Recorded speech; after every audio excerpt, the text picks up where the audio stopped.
Greetings, comrades. I'm your humble host, Bobcat, and welcome to the Art Minds. Welcome to my channel. It's a Sunday, I think the 19th of September, and I have yard work to do, I have some repairs to do, I have a painting I need to work on. But first, and most importantly, it's such a criminally nice day, it's time to go for a motorcycle ride. So here we go. I'm going down, for those who want to know what this picturesque little bit of wherever I am is, this is Route 450 heading west from Annapolis, going back towards Washington, D.C. It's a nice little windy road. You can override it real quick if you're going too fast, so chill out, take your time. Anyway, what I wanted to talk to you about today was sketchbooks, journals, and diaries, and why you should absolutely keep one. I do. I have a ton of them. I probably have too many. If you look at great people in history, you'll see that all of them kept somewhere. You might have heard about it in passing. Oh, their notes, their journals, their diaries, their sketchbooks. Da Vinci's sketchbooks are gorgeous, and they're just ideas. They're just ideas. Captains on boats, military generals, political leaders, leaders of industry, but also everyday people all throughout history have kept journals, diaries, and I'm including sketchbooks. So yeah, you should get one. Like I said, I've got a bunch. I use them for jotting down just different ideas. It's like I try to carry one in my work truck. I have one more or less in easy reach when I'm sitting at home. I've got one just somewhere right nearby. In the Art Mind studio, I have a really big one that I try to treat as almost a whole desktop space that I can just draw in. I can do diagrams in it, scale drawings for projects. Oh, it's hot. I can do scale drawings for projects. I can do studies on this and that, portraits, hands, objects, just to get a feel, get warmed up when I'm working on something. And I can also just jot down notes. I get a phone call, I got to write something down. It's all right there. Whoops.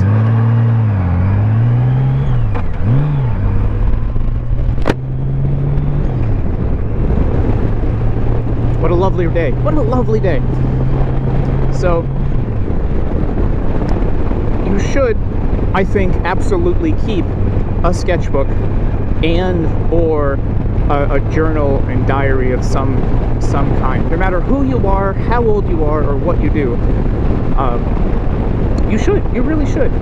And, if you work commonly in like an office and then you have, your home life, keep one in each place. And every time you sit down to that journal, I gotta pay attention, the road's a little wet, but every time you sit down at that journal, just write the day's date, and maybe even the time and weather conditions if you're feeling so inclined. And that way you'll have it in chronological order so you can refer back to it. Now there may be, I can hear already in your skeptical glances that I can't see because this is the internet. I can hear already your cries of skepticism, like, Comrade, I am not an artist. What would I need with a sketchbook? Brother Comrade, let me get a story for you. You don't need to be an artist. Like I said, great captains, great generals, leaders of industry, innovators in worker organization. Lots of people have had sketchbooks and have taken and have just been able to doodle out. They have an idea for a machine or a part or a propaganda poster or something. They have these things, and you can put them down, and it's not just pictures, and you can put down pretty words to describe those things if you're not a practiced artist. and you can't translate ideas into images just yet. So there's lots and lots of non-art reasons to stay in your lane. Lots of non-art reasons to keep a sketchbook, even if you're not an artist. Let's say you're planting a garden. Draw it in there. Take notes about your crops, where the sun comes in, what time of year. Put that in a sketchbook. Let's say you're working in a factory and you need to reorganize your warehouse. Draw it down in a sketchbook. And that way you have it with you. And you can carry these ideas with you. And, you know, just take a note of them when the inspiration strikes and then get back to it later. And don't worry if you can't draw, which is bullshit. Don't worry if you don't think you can draw. You don't have to show this to anybody. This isn't for anybody. This is for you. So, brother comrade, get yourself a sketchbook. I can also hear... Sketchbook? I don't have time for that. I'm way too busy. Buddy, let me tell you. In fact, let me tell you a little Zen Buddhist anecdote. A young student goes to a Zen master and says, I don't have to, let me start over. A Zen master says to his student, you should meditate for 20 minutes a day. And the student says, but master, I don't have time to meditate for 20 minutes a day. I'm too busy. And the master says, oh, I see. Then you should definitely meditate an hour a day. It's not... If you are worried about having time for this, you're taking it too seriously. This isn't supposed to be a great grinding task you do. This is a tool that benefits you. This is something that is meant to just put a little bit of permanence and a little bit of learning into whatever you're doing. So it's not something that you need to say, I'm going to journal for 20 or 30 minutes a day, right when I wake up, write down my goals and ambitions, and I had better do it every day. You can. You absolutely can. And some folks will recommend that. There's the 5-5-20 journaling method that I first heard about in a training session. Where you write down 5 things you're grateful for, 5 things you plan on doing, big or small, for any of them. It can be as simple as, I'm grateful for sunflowers. I plan to clean the litter box. Like, don't overthink it. And then you do 20 push-ups, jumping jacks, sit-ups, squats, pull-ups, whatever. So it's a 5-5-20 method for journaling. And the trainer said you should start that every day. And it's very, very quick to do. I've tried. I can't keep up. I don't have time, but maybe I should make time. So, another objection I've heard. Journaling? That sounds like work. Even more work, and work I'm not getting paid for. I can respect that, my fellow worker. Nobody wants to do unpaid work. And like I said, if you are thinking of this as work, if you are treating this as work, you're approaching it the wrong way. This is a method to take care of you, to give permanence to your ideas. So if you don't need to put down a bunch of stuff, if you don't need to touch it every day, then don't do it. Leave it on the coffee table and just have it available for when you need it. But I only ask that you put the day's date of when you write something down. You don't need to start a new page, just start right underneath. And if you don't touch it for days or weeks or months at a time, cool, that's fine, but it's there for you. And one great thing about jotting down stuff that is important enough to you to jot down is you can forget about it and then come back to it. And when you come back to it, you'll see, wait a minute, 2 weeks ago I wrote down this thing about about electronic dog collars. I don't know. Oof. Or you could say, hey, I heard from local Steamfitter 602 guy, I should probably write him back. And you'll see that, and you'll remind yourself and inspire yourself again. So if this journal or this sketchbook becomes a burden to you, you're doing it wrong. It's supposed to be there like a dear friend when you need it, when you want it, and I love that, when it is most helpful to you. So don't sweat about writing it every day. Don't sweat about dedicating a certain amount of time to it every day.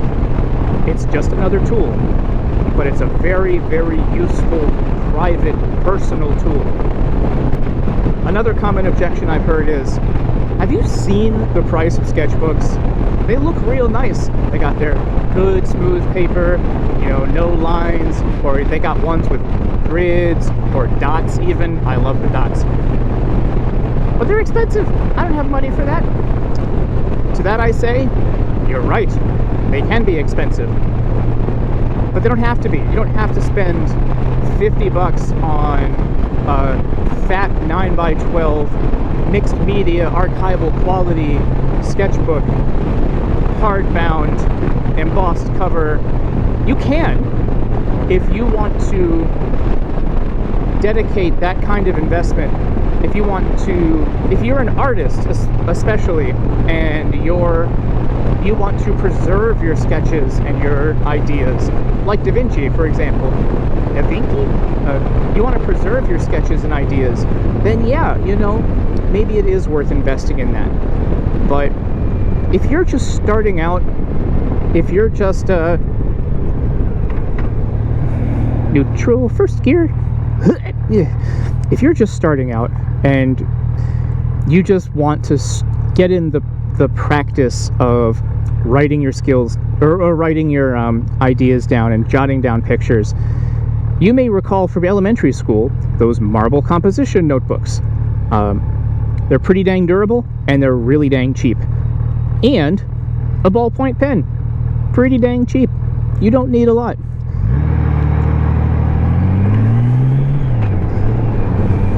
What you're really doing is investing in yourself, investing in your memory, and not just the ability to keep memories, but the memories themselves. You're investing in, one way to put it maybe is you're investing in your ghost and remembering your ghost. So yeah, get yourself a marble composition. If you're just starting out and you're like, maybe this is something we should practice. Tomatoes! Get yourself a marble composition book. Nothing fancy. Don't sweat it. Seriously.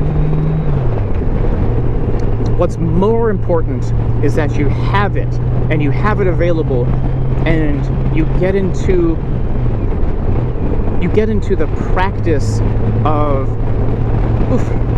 accessing that tool, not just to write things down, but to recall and develop some of those better ideas that you've had. You get a really good idea after a couple of beers on a Sunday night, and then you wake up Monday morning and you're going to work, and you go to work and then come home and you're like, man, I had a really good idea last night, but I don't remember what the hell it was.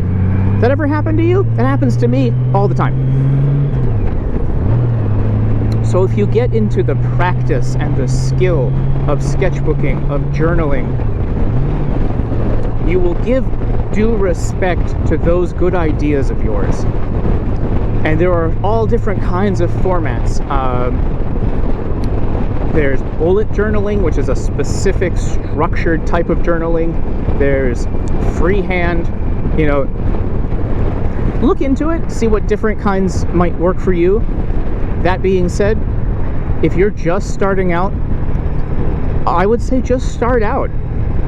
Write today's date, some ideas, a sketch if you have it, and then that's it. That's all. And just get used to doing that. Get practice and get comfortable doing that and accessing that and recalling from that. And in time, if you find that, maybe I do need a good structure for it. Bullet journaling is a fascinating way of doing it. Frankly, I don't have the discipline, and I don't care that much about any of that. The being super productive and squeezing every moment of every day to be productive is not my goal. And you can do that with bullet journaling, but I frankly don't care. My life is more important doing other things. For me, it's just writing down different ideas, drawing them down. If something is really important to me, like something my therapist said, or something came up in a relationship or in a conversation, I write that down.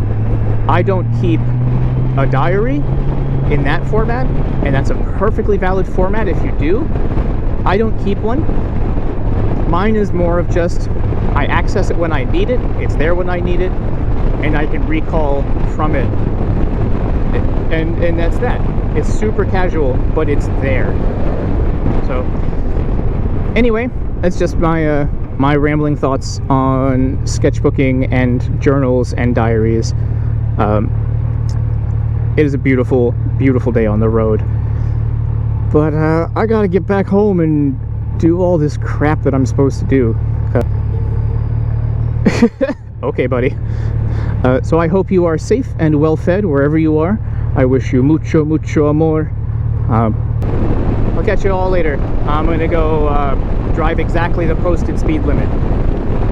Peace out.